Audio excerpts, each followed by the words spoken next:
யாரும் யாருக்கும் ஆறுதல் சொல்ல முடியாத ஒரு சோகம் நிகழ்ந்திருக்கிறது. மனோஜ் என்ற இளைஞன் மறைந்திருக்கிறார். பாரதி ராஜா என்ற முதியவர் தேற்ற முடியாமல் தவிக்கிறார். ஓர் இளைஞன் மறைந்த சோகமும் ஒரு முதியவர் தேற்ற முடியாத சோகமும் இன்று நிகழ்ந்திருக்கின்றன. மனோஜ் ஒரு நல்ல கலைஞன். தன் வாழ்க்கை முழுவதும் கலை கனவுகள் கண்டு கொண்டிருந்த இளைஞன். அவரது மரணம் சற்றும் எதிர்பாராதது. பாரதி ராஜாவின் பாதி உயிராக திகழ்ந்த மனோஜ் பாதி வயதிலேயே காலமாகிவிட்டது எங்களுக்கு கண்ணீரை தருகிறது. பாரதி ராஜாவின் சோகம் மிகப்பெரியது. மகனே, எனக்கு நீ கடமை செய்ய வேண்டிய கடன் இருக்க உனக்கு நான் கடமை செய்வதாக காலம் தண்டித்து விட்டதே என்ற சோகத்தில் அவர் துடிப்பதை என்னால் உணர முடிகிறது. இந்த சோகத்தில் இருந்து நாம் சில பாடங்களை கற்றுக்கொள்ள வேண்டியிருக்கிறது. ஒவ்வொரு பிறப்பும் ஏதோ ஒன்றை கற்றுக்கொள்ள வருகிறது. ஒவ்வொரு இறப்பும் ஏதோ ஒன்றை கற்றுக் கொடுத்து விட்டு போகிறது. மனோஜின் மரணம் கற்றுக் கொடுக்கிற செய்தி ஒன்று உண்டு என்றால் இதைத்தான் நான் கருதுகிறேன். கலைஞர்கள் தங்கள் உடலை கவனித்துக் கொள்ள வேண்டும்.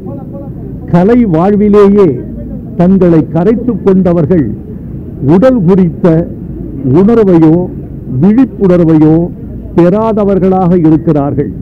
கலைஞர்கள் தங்கள் உடலை கட்டமைத்துக் கொள்ள வேண்டும், வாழ்க்கை முறைகளை வகுத்து கொள்ள வேண்டும் என்று மனோஜின் மரணம் நமக்கெல்லாம் கற்பித்து விட்டு சென்றதாகவே நாம் கருத வேண்டியிருக்கிறது.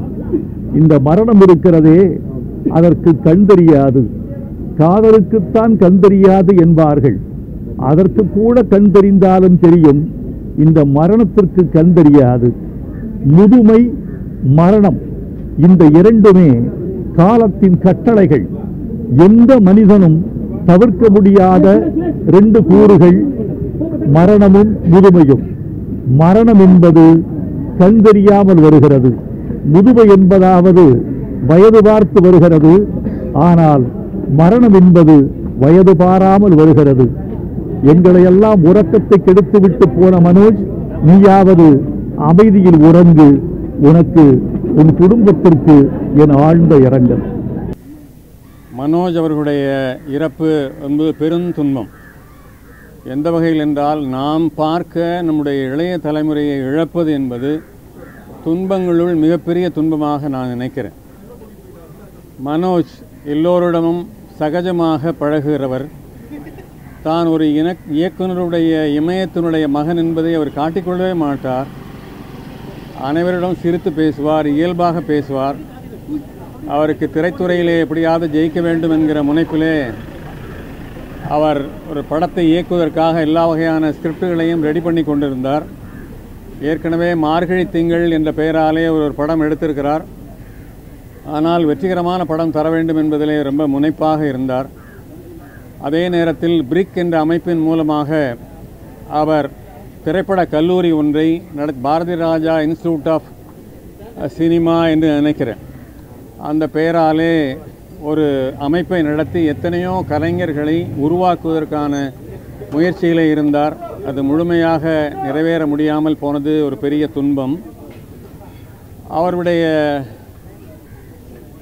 இயல்பு என்னவென்றால், அப்படி ஒரு ஒரு ஒரு மாபெரும் மனிதருடைய மகன் என்றே அவர் காட்டிக்கொள்ள மாட்டார். மிக எளிமையாக எல்லோருடன் பழகிற ஒரு தன்மையுடையவர். அண்மையிலே தான் அவருக்கு இருதய அடைப்பு ஏற்பட்டு சிம்ஸ் ஆஸ்பத்திரியிலே அவர் ஒரு சிகிச்சை எடுத்துக்கொண்டு ஒரு வாரம்தான் ஆகிறது. குணமாகி வீடு திரும்பிவிட்டார் என்று இல்லத்திலே இருக்கிறவர்கள் எல்லாம் பெரும் நிம்மதி அடைந்த வேளையிலே மீண்டும் ஒரு அட்டாக் வந்து அவருடைய உயிரை முடித்து கொண்டது பெரிய துன்பம். பாரதி ராஜா அவர்களை எனக்கு ரெண்டாவது படமான கிழக்கே போகும் ரயிலிலிருந்து பழக்கம் 45 ஆண்டு காலத்துக்கு மேலே ஒரு பழக்கம். அந்த வகையிலே அவருடைய இல்ல துன்பத்திலே கலந்து கொள்வதற்காக நான் வந்தேன். அவருக்கு என்னுடைய ஆழ்ந்த இரங்கல்களை தெரிவித்து கொண்டேன்.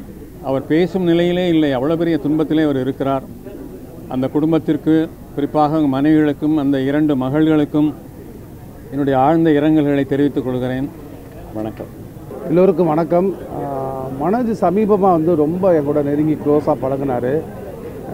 திருமாணிக்கம் படத்தை பார்த்துட்டு அப்பாவை வேறு மாதிரி நீங்கள் காமிச்சிருக்கீங்க, எனக்கு இந்த மாதிரி ஒரு கம்பேக் வரணும், நான் வந்து இப்போ ஒரு மெடிக்கல் இஷ்யூவில் இருக்கிறேன், முடிச்சுட்டு நான் வந்து வேறு ஃபார்மில் வரேன்னு சொல்லிகிட்டே இருப்பார். ஒரு லாஸ்ட்டு 10 days வரைக்கும் பேசிட்டு இருக்காரு. அவர் எப்பயுமே வந்து ரொம்ப ஒரு ஸ்மைலிங்காக, உற்சாகமாக, புன்னகை மாறாமல் தான் பேசிகிட்டு இருப்பார். இந்த இழப்பு வந்து ஒரு ஈடு செய்ய முடியாத இழப்பு தான். அப்பாவை வந்து அவ்வளோ கேர்ஃபுல்லாக அப்பாவுடைய ஹெல்த்தை பற்றி அடிக்கடி பேசிகிட்டு இருப்பார். அவர் இன்னும் கொஞ்சம் வாழ்ந்துருக்கணும், அப்பாவுக்காக, அவர் குழந்தைகளுக்காக, அந்த மாறாத புன்னகைக்காக, ஸ்மைலுக்காக வாழ்ந்துருக்கணும். இப்போ தான் அப்பாவை பார்த்துட்டு வரோம். அது வந்து ஈடு செய்ய முடியாத இழப்பு. மனோஜின் ஆத்மா சாந்தியடைய இறைவனை வேண்டும். நினச்சி கூட பார்க்க முடியாத ஒரு இழப்பு. இவ்வளோ இளம் வயதில் இன்னும் வாழ்க்கையில் எவ்வளோ சாதிக்க வேண்டிய நிலைமையில் கடவுள் ஏன் இவ்வளோ சீக்கிரம் அவரை கூப்பிட்டுட்டாருன்னு தெரியல.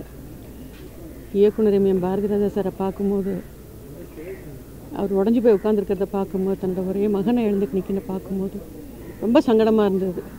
ஏன்னா மனோஜ் அவர்களை பொறுத்த வரைக்கும் ஒரு பெரிய நடிகராக, ஒரு பெரிய டைரக்டராக, எல்லா துறையிலையும் அவர் கால் பதித்து இன்னும் நிறைய சாதனைகளை செய்யணும்னு நினச்ச காலகட்டத்தில் எதிர்பாராத இந்த முடிவு ரொம்ப வருத்தமளிக்குது. நிச்சயமாக எல்லாம் வல்ல இறைவன் அவரோட ஆன்மா சாந்தி அடைய இறைவன் துணை இருப்பார். சினிமாவில் சாதிக்க வேண்டிய ஒரு வயதில் அவர் மறைந்திருக்கிறத பார்க்கும்போது அந்த குடும்பத்துக்கும் இயக்குனர் இமயத்துக்கும் எப்படி ஆறுதல் சொல்கிறதுனே தெரியல. மரியாதைக்குரிய டிடி தினகரன் சார் சார்பாகவும், மரியாதைக்குரிய சின்னம்மா அவர்கள் சார்பாகவும் எங்கள் ஆழ்ந்த இரங்கலை தெரிவிச்சுக்கிறோம். ஆண்டவன் அந்த குடும்பத்துக்கு எப்போவுமே துணையாக இருக்கணும்.